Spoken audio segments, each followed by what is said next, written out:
Earlier in this module, we talked about different types of virtual machines. We could have virtual servers, virtual routers, virtual firewalls, virtual switches, and so on. And we could virtualize those inside of a physical server. Well, similarly, we can virtualize routers inside of a physical router.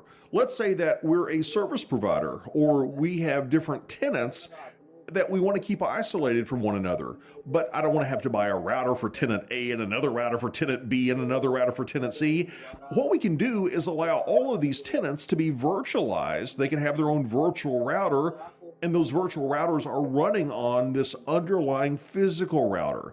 And they are going to be truly isolated from one another. They're not even going to see each other's IP routing tables. They're going to have their own routing tables. And this technology that allows us to do this router virtualization on a physical router, it's called virtual routing and forwarding, or VRF for short. Now let's go out to a live interface and take a look at how to configure VRF.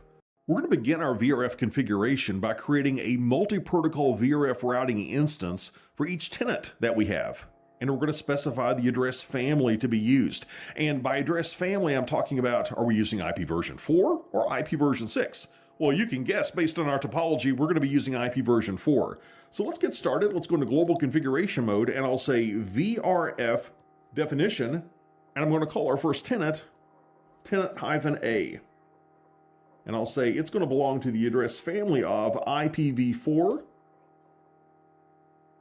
Let's create another VRF instance, and I'll call this one tenant B. It's also going to be using address family IPv4. And what we want to do now is go into each of our 4 interfaces in this topology that we see, and we want to assign each interface to one of these VRF instances. Notice that gigabit 0/1 and 0/2, they're going to belong to tenant A. 0/3 and 0/4, they're going to belong to tenant B, and they're going to have their own routing tables, tenant A and tenant B. Let's get started by going into interface gigabit 0/1, and I'll say VRF forwarding tenant-A.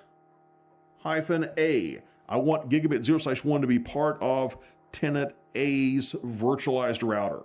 And I'll say that its IP address is 192.0.2.1 with a 24-bit subnet mask.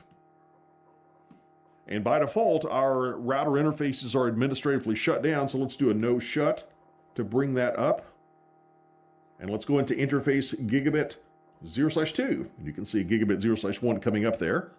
And on interface gigabit 0/2, we also want to belong to tenant A. And the IP address is going to be 10.1.1.1, again with a 24-bit subnet mask. And let's administratively bring this up. We'll do a no shut, which is short for no shutdown. And something I want you to notice here is I gave this interface an IP address of 10.1.1.1/24. I'm going to do the same thing for gigabit 0/3. Have you ever tried that on a Cisco router? Go to different interfaces and maybe you've accidentally tried to type in the same IP address on different interfaces? Or maybe even IP addresses that were part of the same network. You tried to apply those to different interfaces, and the Cisco router told you that, no, you have an IP address overlap. Well, I'm about to have what looks to be a possible overlap. I'm going to assign the same IP address of 10.1.1.1 to both of these interfaces. Let's see what happens. Let's go into interface gigabit 0/3. And I want this to belong to a different VRF instance. Instead of tenant A, it's going to be tenant B. And I'm going to assign the same IP address to tenant B. Now it looks like maybe in a previous configuration I already had an IP address assigned, but that's disabled now that we belong to a specific VRF instance. Let's say IP address 10.1.1.1 with a 24-bit subnet mask. It's the very same IP address that I assigned to gigabit 0/2, and I did not get an error. Because we're in different virtual router instances.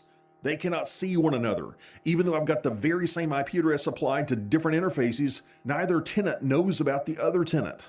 Let's administratively bring this up, if it's not already.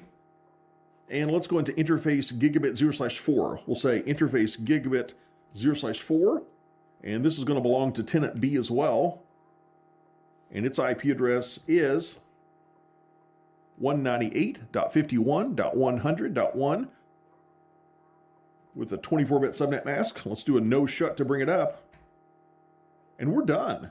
we've now configured two VRF instances on this one physical router.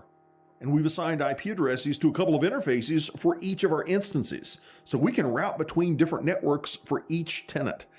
If we want to see what VRFs we created, we can do a show IP VRF. This will tell us that we have two VRF instances, tenant A and tenant B. It shows the interfaces belonging to each tenant. So gigabit 0/1, 0/2, those belong to tenant A, 0/3 and 0/4, those belong to tenant B. Now let's look at the routing table for tenant A. Instead of just doing a show IP route, I'll do a show IP route VRF followed by the VRF name of tenant A. And we're going to see these two networks that are directly connected to us, 10.1.1.0/24, and we've got a local member of that, the IP address of the interface of 10.1.1.1/32. We're also connected to the network of 192.0.2.0/24, and our local interface has an IP address of 1. So we're only seeing IP addresses that were assigned to tenant A interfaces. And if we look at the IP routing table for tenant B, notice that it also has a 10.1.1.0/24 network, but it's a different network. Even though it's got the same network address, traffic in the 10.1.1.0 network on tenant B is not going to be seen by the 10.1.1.0 network on tenant A. But in addition to these two IP routing tables that we have, one for tenant A and one for tenant B, there's also a global routing table. And we can see that with our traditional show IP route command. And right now, I don't have any global routes. I don't have any interfaces not belonging to a tenant at the moment. So let's create a virtual one. Let's create a loopback interface. Let's go into global configuration mode, and I'll say interface loopback 0, and let's assign the IP address of 5.5.5.5, and I'll give it a 32-bit subnet mask, so just one IP address in this network. And loopback interfaces are up by default, so no need to do a no shutdown. And let's see if it shows up in our global routing table. I'll do a show IP route. Yes, it does. We see it in the global routing table. Does it show up in the routing tables of our VRFs? Let's take a look. Let's do a show IP route for tenant A. And do we see the 5.5.5.5 network? No, we don't. What about tenant B?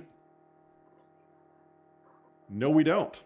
So we see at this point, we have three routing tables. We've got a global routing table, and I've got a routing table for each of my tenants, and they are isolated from one another. Now, in the real world, beyond the scope of what we need to know for this exam, just a heads up for you in case you want to dive deeper into this, there is a way to leak routes in the global routing table into one of our VRF routing tables, or vice versa. So maybe we had a default route, for example, in the global routing table. We could leak that into our tenants' IP routing tables, and we would do that using a route map. But for our purposes, for this exam blueprint, I just want you to know what a VRF is and how to do this basic configuration where we created the VRF instance. We said, what kind of IP addressing are we assigning? In other words, what address family are we going to be using, IPv4 or IPv6?